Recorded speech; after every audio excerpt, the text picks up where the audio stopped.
أشرقت نفسي بنور من فؤادي حينما رددت. صحابہ کی سیرت اٹھا کے پڑھو، صحابیات کی سیرت اٹھا کے پڑھو. ایک خاتون یا رسول اللہ میں آپ سے شادی کرنا چاہتی ہوں، یا رسول اللہ میں آپ سے شادی کرنا چاہتی ہوں. تو صحابیہ کروڑوں رابعہ بصری قربان کی جائیں صحابیہ پر.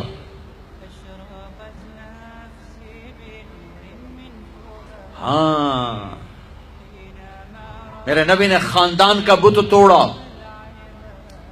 اپنی قوم میں شادی کی. حضرت عائشہ قریش، حضرت حفصہ قریش، حضرت سودا قریش، ام حبیبہ قریش.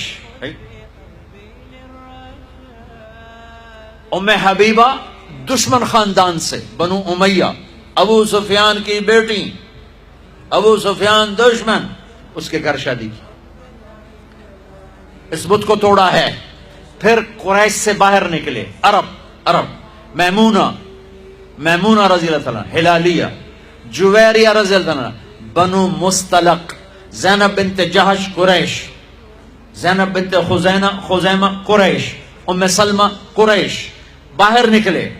زینب میمونہ ہلالیہ قریش سے باہر، جویریہ بنو مستلق قریش سے باہر. پھر ایک قدم آگے عربوں کے باہر شادی کی، یہودیوں میں حضرت صفیہ، یہود، بنو قریظہ. آپ جانتے تھے کہ میری امت یہ بت کھڑے کرے گی، یہ بت کھڑے کرے گی. بچیاں بوڑھی ہو جائیں گی، کہیں گی بس راجپوت ملے گا تو کریں گے نہیں تو نہیں، میمن ملے گا تو کریں گے نہیں تو نہیں، شیخ ملے گا تو کریں گے نہیں تو نہیں. یہ پتہ نہیں کتھوں آ گئے جٹ بٹ نٹ، کتھوں کٹھے ہو گئے. قومیں تو پہچان کے لیے ہیں، نہ کہ ان دیواروں کو کھڑا کرنے کے لیے. پھر اپنی بچیوں کو سنو. میرے نبی نے حضرت زینب کا رشتہ کیا، ابو العاص بنو امیہ، دشمن خاندان. حضرت رقیہ، حضرت عثمان بنو امیہ، حضرت ام کلثوم، حضرت عثمان بنو امیہ. مخالف دھڑے میں حضرت عثمان اپنا دھڑا چھوڑ کے آ گئے، لیکن پیچھے نسبت تو بنو امیہ ہے. ایک بچی فاطمہ اپنے گھر میں دی علی کو، اور وہ بھی کیسے دی؟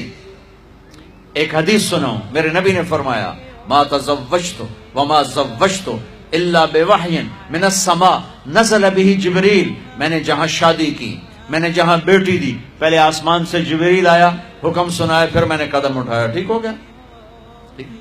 اب حضرت علی رشتہ لے کر آئے، رشتے کا پیغام لے کر آئے، اور آ کر چپ کر کے بیٹھ گئے. آپ نے فرمایا، آپ کو تو پتا تھا علی کیوں آئے بیٹھے ہیں. آپ نے کہا علی کیسے آئے؟ چپ، شرم کی وجہ سے.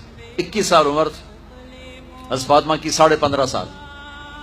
پھر آپ نے خود کہا علی فاطمہ کے رشتے کے لیے آئے ہو؟ تو آپ نے کہا انشاءاللہ. اور یہ کہہ کر اٹھ گئے. تو حضرت علی بڑے پریشان سے اٹھے اور باہر آ گئے. باہر صحابہ انتظار کر رہے تھے کہ کیا بنتا ہے. صحابہ نے پوچھا کیا ہوا؟ کا انکار. کہیں انکار؟ وہ کیسے؟ کہ کچھ بھی نہیں بولے. تو عبد الرحمن بن عوف کہنے کے کچھ تو بولے ہوں گے. کہا انشاءاللہ کہا تھا. کہا تو ہو گیا. کہا وہ کیسے؟ کہا نبی کا انشاءاللہ ہاں ہوتا ہے. اچھا اب یہ انشاءاللہ کیوں کہا؟ یہ کیوں نہیں کہا کہ ہاں ہو گیا؟ آسمان سے وحی آ چکی ہے، جبریل آ چکا ہے کہ فاطمہ علی کے لیے ہے، یہ جوڑا طے ہو چکا ہے. پھر ہاں کیوں نہیں کی؟ ارے آپ کو سمجھانے بتانے کے لیے. سنو میں کیا فریاد کر رہا ہوں. صرف عبادات کا نام اسلام نہیں ہے، یہ سب اسلام بیان کر رہا ہوں.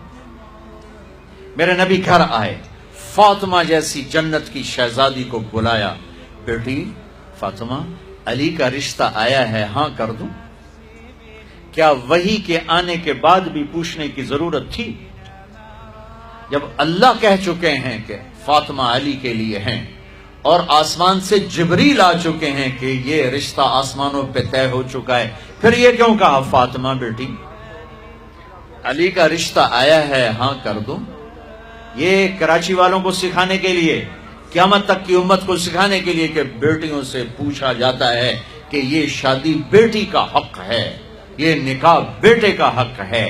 یہ ایجاب قبول ماں باپ کرتے ہیں یا لڑکا لڑکی کرتے ہیں؟ اور ایجاب قبول کے بغیر نکاح ہو سکتا ہے؟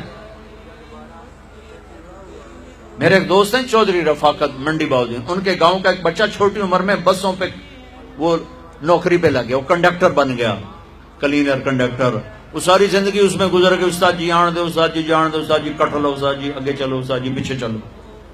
اس کی شادی ہونے لگی. یہ میں لطیفہ نہیں سنا رہا ہوں، صحیح واقعہ سنا رہا ہوں، منڈی باؤدین. اچھا مولوی صاحب آخیا ہاں بھائی پترا فلانے دی دھی تے اے او دا نام تے اے او دا پیو تے اتنا مار میں تینوں دتی تو قبول کیتی. آخر لگا جی آن دیو. تو اس کے بھائی نے اس کو کون نہیں ماری، کہنا جی جان دیو.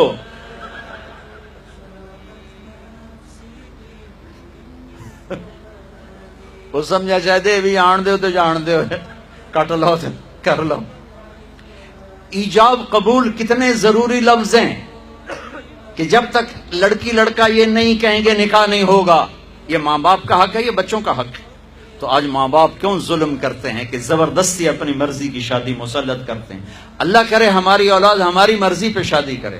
بچوں سے کہتا ہوں ماں باپ کی مرضی کی شادی کرو، ماں باپ کی مرضی کی شادی کرو، ماں باپ کی مرضی کی شادی کرو. میں تمہیں بغاوت کی راہیں نہیں دکھا رہا، لیکن جو ماں باپ جبر کر رہے ہیں میں اس کے سامنے ہاتھ جوڑ رہا ہوں، اس کے سامنے ہاتھ جوڑ رہا ہوں کہ واقعات سن سن کے دیکھ دیکھ کے میرا کلیجہ پکا ہوا ہے. میں اس لیے بول رہا ہوں یہ وہ مضامین ہیں جو نئی ممبر سے بیان کیے جاتے. میں بول رہا ہوں کہ یہ میرے معاشرے کی دکھتی ہوئی رگیں ہیں. توفيقك اليوم اعتمادي يا إلهي